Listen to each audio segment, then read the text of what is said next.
Jessica Bailey Lounge, where we talk about issues that we as migrant people of color are facing here in Australia and how that is in connection to the industry in Australia. Now, we are still on the challenges, right? And today we're going to be looking at racism. And on my show, I am not going to be talking about racism by myself. I have got an interesting person, a speaker from China. No, from Malaysia. From Malaysia. I spelled that. From Malaysia, guys. And his name is Dominic Ong. Guys, help me and welcome this gentleman who is going to be helping us to unfold the topic racism. Welcome to the Jessica Bailey Lounge. Thank you, Jessica. Dominic. Thank you for having me. Yeah. You're welcome. Now, as you know, this is a casual chat. Yes. And I really want my audience to get something out of this. Sure. I invited you to this show because I see that you've got something, Yeah. that you want to share. You hardly see people of color wearing suits. You wear suits. Every time I see you, you just like, you're just there. You're out there. You can tell, and people who carry themselves that way, I see that they're coming from a journey, especially being a person of color, I see that you know where you're headed. I see that you know where you're going, and that can only be confidence. And for me, I'm going, where is that confidence coming from? Isn't this guy facing all of these challenges that I'm facing? So please share with me about your experience with racism. Sure. Because this is something that a lot of us face in Australia. Sure thing. All right. First of all, Jessica, the only time I wear a suit is when I go into the office, and I go into the office maybe twice a week. Most of the time I'm in my PJs. Okay. But thank you, because when I do dress up, I do want to also look good, right? So yeah, That's what I want. But yes, so I came over here in 1988. Yeah, I was about 10 years old. And from Malaysia, and just to give you context about how everything kind of evolved is that I came from Malaysia as the kind of the alpha male, the leader of the pack, right? Going to a country where I have absolutely no one, and having to start all the way from the beginning again to make friends, right? So already I've got that social challenge. In Australia. Did you right? come with your family? Yes, I did. Yes, I did. And it was just our family, and that's it. Now, when I came over, my parents put me into a school, which was a very small school at that time. It was a Cardinia Primary, and I was probably about maybe about 10% of that population that was not, indigenous or Australian. Right. Yeah. So yeah, my first experience was actually in that school where someone had called me a name, right? So they say slanty-eyed or ching or chong, and you'd walk around and you'd get these people going. How old were you then? I was 10 years old. 10 years old. So you coming, like I said, the context was Malaysia. I'm the leader of the pack, I'm the alpha male, and I come over to a new country in a school where I'm like, all of a sudden, yeah, that's it, right? So, and how do you deal with that as a 10-year-old? That's something you don't get taught. And my dad was working in Malaysia, so he was not around. He was working in Malaysia in order to support us in Australia. And, at that time, the exchange rate made it really difficult because he had to work really hard. Yep. So I pretty much grew up in primary school and high school without my dad around, which made it really tough because I had no one to speak to about this topic. So how did I handle it? Well, I didn't really handle it well. All right. So as a 10-year-old, all these feelings are going through, are getting bottled up because I didn't know how to express it. Yeah. But I would express it at home, and in a bad way, right? Okay. So negatively to your family. Yeah, that's right. Yeah. And so you come home and you just want to be alone, or you feel so frustrated, you take it out on the family. Yeah. That's right. And without any male figures around me, because in my family, it was only my two sisters and myself. So I felt that no one understood me. So if you fast forward to my last year of high school, primary school, by year 7, I had been in quite a few fights already. Because of racism. Wow. Yep. And at one point, I was mobbed by about 5 people. So 5 of these children came up and they started to just hack on me, right? And I remember at that point, it was like I didn't know what else to do. I was shaking with rage, and I just, I just wanted to kill them. So it's like, I took the closest thing to me, which was a branch, and I just turned around and I just swung.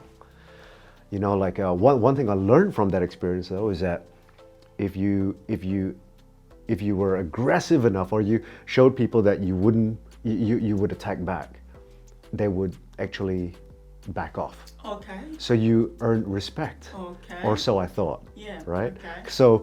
So the next time something happened, I would retaliate aggressively, and then I go, oh, hey, this is working. Yeah. This is working. Okay, I found it too. Yeah, that's right. So now my neural pathways are going, if this happens, do this, and so it kept happening. And so then I got more aggressive, and then by the time I got to high school, in high school year 8, faced with the same issue, and I was like, nah, I ain't having this. And so, I retaliated, and I you was were still quite fighting aggressively. in high school? Oh yeah. Wow. And this is in Rossmoyne High School, right?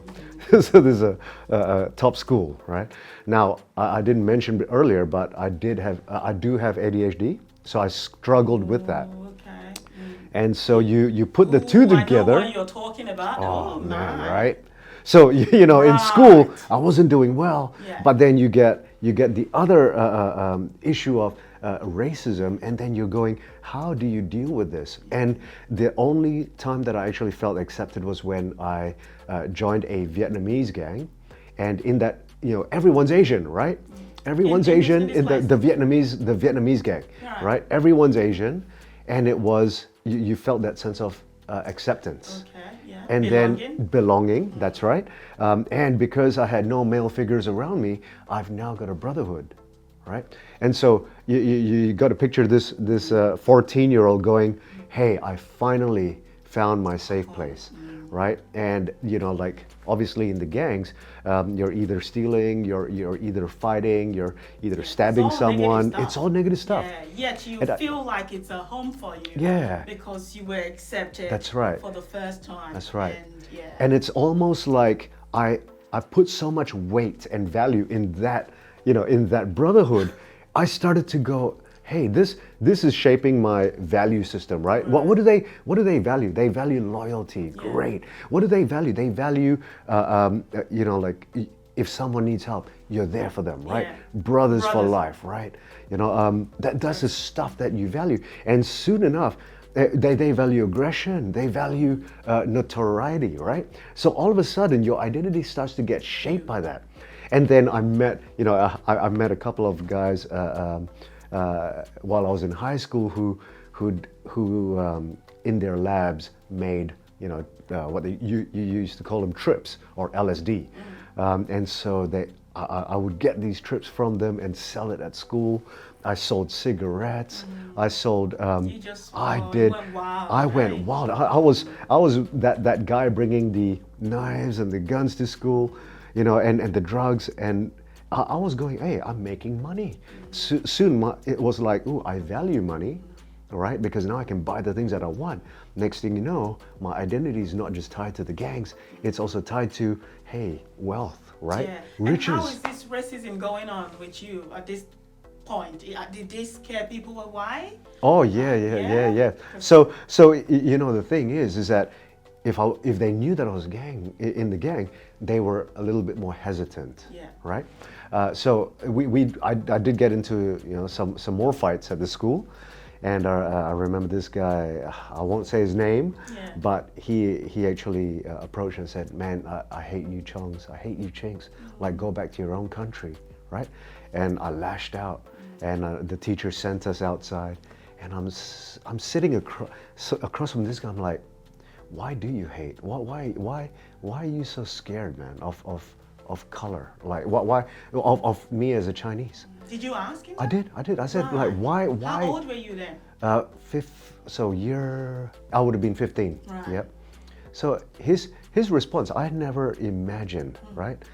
But outside, when it's just me and him, he was like, I don't know, man. You know, like, I just, you know, like, I don't even actually hate you. Wow. Yeah. And I'm like thinking, why would you say that?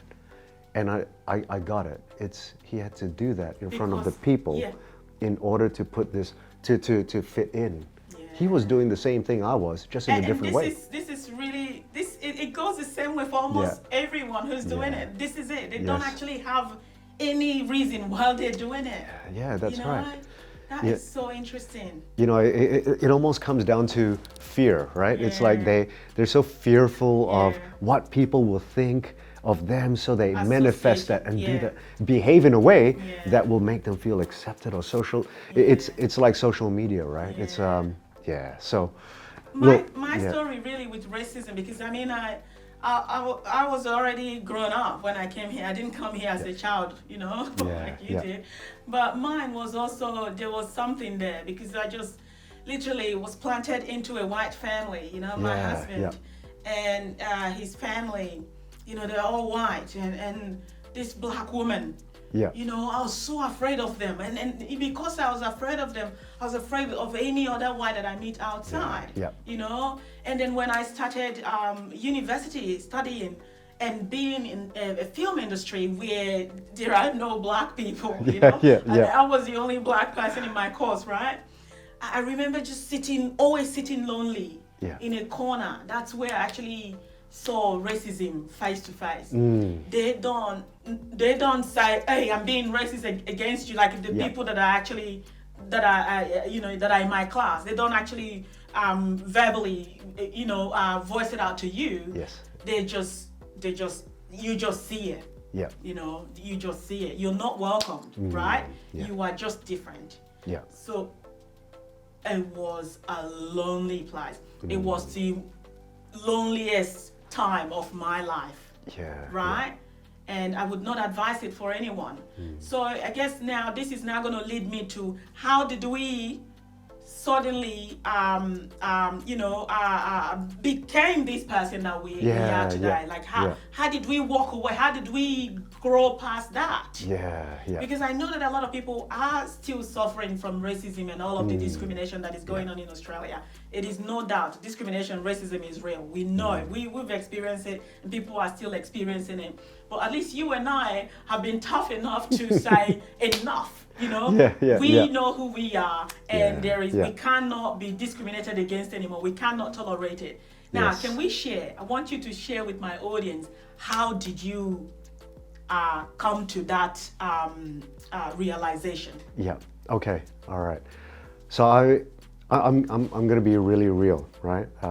My realization. I want you to be real. Okay. My turning point was actually, I was at the age of 28. So this would have been 2006, right? And for me, I've been struggling an upward battle with life, to the point where I was actually depressed. So I was in depression. And, I remember one night after a bender of drugs and alcohol, I actually said, is God even real? Because why is this happening to me, right? So I'm just going to be really real with you. My turning point was actually when I actually had an experience, right? And this experience was a spiritual one, and it was a realization, a moment of truth for me, when I understood why I was created, and what my journey in life was meant to be about. Now, this was just to give you the context at that time. Before that moment of truth, I was in debt. I was an addict. I was an alcoholic. I was just come out of a toxic relationship because of me. I had done a lot of bad stuff in the triads and the gangs, right? And so when I came to that moment of truth, and I had a sense of clarity around who I was. I understood that identity, that everything that I had thought about or valued in the past is actually not, it was worthless. It meant nothing, because I was in the eyes of, God, I was actually accepted for who I am. It was the realization that, hey, you know what? All these years, you've been trying. I get it. It's tough. You've tried so hard, and you're tired. No one heard you. You're alone, right? And this one point is, God said, I'm real, and I know where you're at, so I'm here for you. And that moment was that moment was a defining moment. It's like, you're loved, no matter what. I remember that day so well, because I was actually in a church, right? And I put a singlet on so my tattoos would show, to mean mug everyone. I was only there to impress my girlfriend back then, right? Because she was a Christian, right? So I know. So and God arrested you oh that night. man, he did in a crazy way. So once again, being real with you. The reason you asked me the question, and because you asked me, I'm answering it, right? It was the day that I realized that I was a child of God, and then from then on, I called myself a Christian. Wow. It was the hardest 1.5 years of my life, because it's almost like I lived this identity and what I believed I was meant to be, and then I had to do a 180. It was easier for me to actually say, you know what? That's not real. That experience was not real. I'd rather go back. It was easier to go, you know what, thank you, you tried, but man, I just want to go back. Because there was like a fear in me that was like, what if I can't go through with it? I remember the 1.5 years after that moment of truth experience, I was engaged, right? Actually to the girl that I told, the same girl, right. But I had called it off. Yeah. And about a month after that breakup, I woke up one day and I had this sense of peace and joy that was, you know what? God is enough, and that's it. And I don't need anything else, because I know who I am. I went out that day and I smelled the air, and it was the best air I had ever smelled. Wow. And I had a stride in my step. I was singing songs down the road. People were looking at me like I was crazy. But from that day, you found peace. It was peace. Now, so how did I overcome my challenges of racism and all? Yeah, you're right. I still was faced with it. I still was faced with, like going down the street and people be like, Chung or whatever. And I'll be like, that's cool. I don't mind. I'm proud. You can call me anything you want, but my identity is anchored so firmly. Yeah. Nothing you say is going to change my mind about who I am. Right. Because who I am is a lot more, it's a lot more valuable to the people around me. Yeah. I look at my life now. So you carry that along when you walk. Yeah. Yes. Yeah. And how how did that reflect it? Do you think that is, suddenly start to reflect positively, as in you start to get less and less racism around you? Yeah. Is that what? Actually, so to answer that question, right? And a few people might know this, right? But I used to be a cage fighter, so I did martial arts for about 39 years of my life. Yeah. I can fight, right? I can fight. Okay. Now I came from the streets. You had to fight. So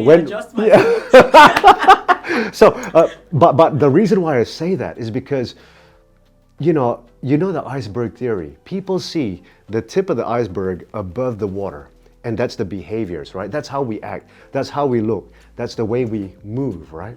And below the surface is a much bigger iceberg, which is a combination of all your experiences and everything, all your beliefs, all your values, and so forth. I walk around with the confidence of, man, if I'm ever in danger, I can look after myself. I know I can. Yeah. But more than that is, no matter what happens, God is with me, right? And also, no matter where I go, what situation I'm in, right? The two biggest rules for me is love God, love others. So I walk around with that purpose in mind. Is I know who I am. I know why I'm meant to. Yeah. I love that point. Knowing who you are is really the main point for me there. Knowing who you are. That's it. I think when you don't know who you are, that's when you expect others to tell you who you are. That's right. And that's where you're wrong. If you don't know who you are, others can just dish out whatever they think you are to you. Yes. And that affects your confidence. I guess for me, you know, while at uni, I remember just always being afraid to talk or to even answer questions in class or give presentation, you know, not because I don't have the knowledge to do so, but because of all of these fears of why do I have this color skin? Why am I like this? Why don't I have long natural hair? But you know what happened? One day I looked at myself in the mirror and this revelation came to me. Who am I? I asked the question many times. I said, I'm going to be living in Australia for a long, long time. Am I going to continue to live in lies, in deceit? Like, I feel like this thing I wear is a lie. And people don't know the real me. I can't even face the real me.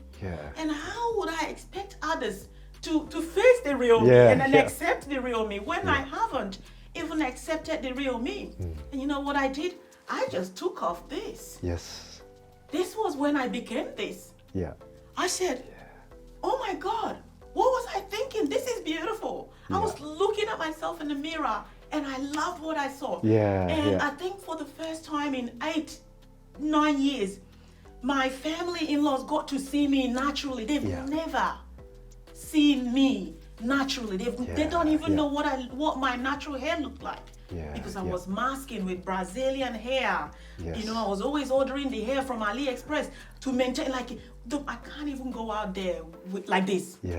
But this woman now, you know, you can't tell me nothing. The moment I took it off, I saw who I said, this is who I am. I'm so sorry, but I'm not sorry for who I am. You know? And I think for me, racism and every other thing, discrimination, just left me. Because when I walk with confidence. I walk and I tell you who I am. You don't have the right to tell me who I am. I tell you, and I don't have to physically, verbally speak it out. You just see it. It shines around you when you know who you are. I think that's really the point of our talk show today, guys. This is it. This is it. I think we hit it. We really hit it. You know, I remember seeing you for the first time at school, right? And I remember seeing you and thinking to myself, this woman exudes confidence and she's got a story. Oh, you know, I do. And in my head, I actually had this feeling, this inkling that says, that told me, lives are going to be changed through this woman. I never knew about what you did, but I remember seeing that. Thank you so much. Yeah, you're right. I do carry a lot of stories, and it's all come from here. And literally, before just sitting down here and doing this, it's all come from this story. I have lived it. You know, I've been here for only 11 years, but I feel like I'm 90 now. The amount of stories Australia is giving me, you know, based on my experiences. Jesus. And this is why I feel it's great for us to share. You know, we are not there yet, but to me, I feel like I have arrived. You know, if you've gotten to that point where you actually know who you are, that is it. That's all you need. Can I share a little bit more as well, right? You know, if I look at the topic of racism, and let's understand, as a business improvement consultant, I'm always big on identifying the root cause of the issue. And I think when it comes to racism, the root of the issue is actually rooted in fear. The reason why people are racist is because they are fearful. Not because they hate, but because they are fearful. And the question is, what are they afraid of? That's right, right? And I think when you look, so when you see someone acting, doing something racist towards you, the first thing is, everyone is on their own journey. That's right. They're dealing with some stuff. That's on them. That has nothing on you. So when you see that happening, don't let it affect you, because if you give that weight, what you allow, you give authority to. If you allow them Yeah. to affect the way you think, you give them authority. Yeah. Right? If you allow them to affect the way you feel, you give them authority Absolutely. to, yeah. So that's one way to look at it and approach it. Yeah. And and you can move past the victim mentality and actually to claim that victory. Yeah. That's the yeah. So Well done. yeah. I just thought I'd share that. Yeah, thank you. I think you've really given us stuff today. Yeah. You've really given us stuff today. So guys, if you are dealing with racism or discrimination, especially for you, a migrant person of color, it is normal here. But what we're going to be leaving you today with is forget about those people who are discriminating against you or who are being racist against you, and focus on yourself. Think about who you are, and the moment you are able to know exactly who you are, nothing can challenge you anymore. No one can question that, and you are going to walk around the street confidently, and it is only that way you will be able to contribute positively to Australia and to the people around you, and that's what you want to do. So yeah, that is our interesting chat for today. Just leave a comment for us below there if this topic has helped you, or if you have anything to contribute or want to share about your own experiences with racism. Thank you so much, Dominic. Thank you, Jessica. It has been an interesting chat, and thank you for giving us all that you've given us today. Yeah. Thank you, guys. All right, guys. We'll see you again next time. Ciao.